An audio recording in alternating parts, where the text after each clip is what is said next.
একটি জাতি গঠনে শিক্ষার কোনো বিকল্প নেই, কিন্তু নানা সমস্যায় জর্জরিত দেশের শিক্ষা খাত কাঙ্ক্ষিত লক্ষ্যে পৌঁছাতে পারছে না। খাতটিকে তুলনামূলক কম গুরুত্ব দেয়া, নীতিমালার অভাব, বরাদ্দ কার্যকরভাবে খরচ না হওয়া সহ নানা কারণকে দায়ী করছেন বিশেষজ্ঞরা। বৃহস্পতিবার বাংলাদেশ চীন মৈত্রী সম্মেলন কেন্দ্রে এসডিজি বাস্তবায়নে নাগরিক প্ল্যাটফর্ম আয়োজিত সভায় এমন আলোচনা উঠে আসে।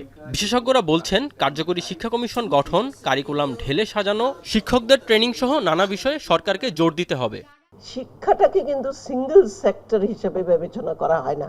প্রথম থেকে দেয়া হতো ধর্ম মন্ত্রণালয়ের সাথে জুড়ে দেয়া হতো, তারপরে কি আসলো বঙ্গবন্ধু স্যাটেলাইট, তারপরে কি আসলো রূপপুর, এইগুলোই নিয়ে যেত আমাদের শিক্ষা বাজেটে। যে শিক্ষার মানটা ঠিক রাখার জন্য যোগ্য শিক্ষক নিয়োগ করা, যোগ্য শিক্ষক যাতে আসে তার বেতনটা ঠিক করা, এবং পাশাপাশি শিক্ষা প্রতিষ্ঠানের যে সমস্ত জিনিস, আপনি ধরেন শিক্ষা প্রতিষ্ঠান আছে, লাইব্রেরি নাই, শিক্ষা প্রতিষ্ঠান আছে, ল্যাবরেটরি নাই।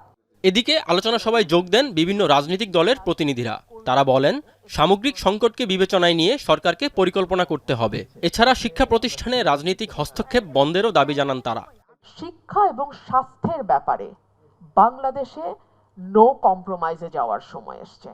আপনি যদি এমপি হতে চান, আপনার সন্তানকে এলাকার স্কুলে পড়াতে হবে। শিক্ষকদের একটা নিরবিচ্ছিন্ন গুণগত মান সমন্বিত রেখে তাদের ট্রেনিং সিস্টেমটা আমাদের ধারণ করা দরকার।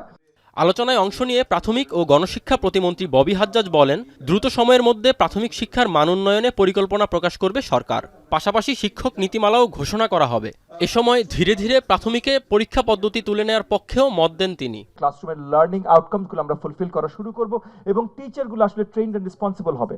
তখন আমরা আস্তে আস্তে ধাপে ধাপে হয়তো এগুলো সরানো শুরু করব, কারণ আমরা দেখেছি উন্নত বিশ্বের স্কুলগুলোতে, কিন্ডারগার্টেনগুলোতে এই ক্লাসগুলোতে পরীক্ষা হয় না। তবে এখন আমরা এই জায়গায় নেই, আগামী দিনগুলোতে আমরা এই জায়গায় যেতে চাই, এটা আপনাদেরকে আশ্বস্ত করছি।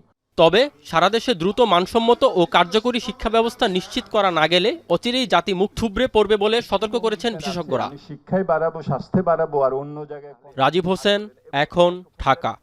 এক মিনিট করে